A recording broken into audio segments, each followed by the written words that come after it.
isu mengen chi bai vek ule voi ni February ni som pali sani som ni pali ni lai ni Valentine's Day ni khuwa har riu maya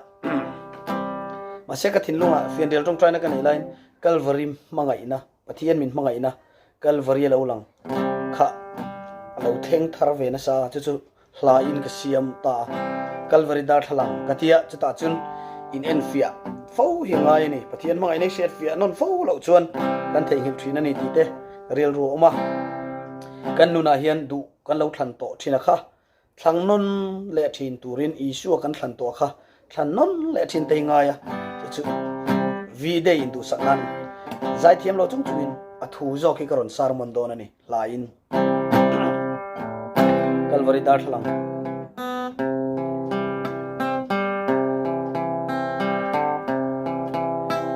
ma ten fian rialan in en fia kalal pa kabiak lai lai rila mangai biasai an kane alo thlen en pe Calvary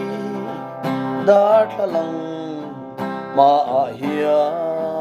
lo ding ro nang ma sing nun ta na nun ngei than kata na nun itu thang fel ro ti in mi lo change o Calvary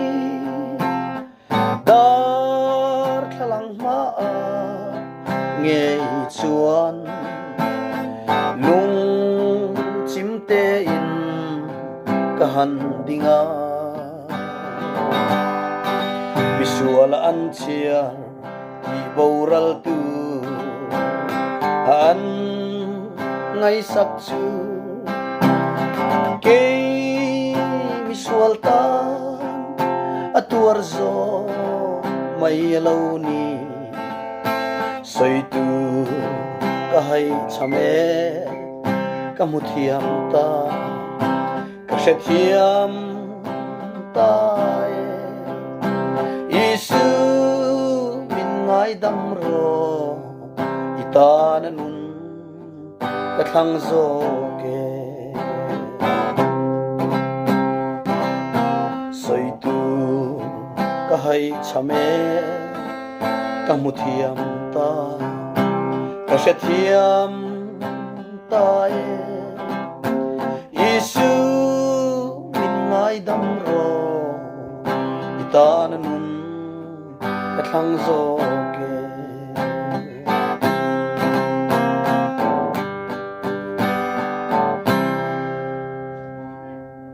Zavain bye bye chi bai ule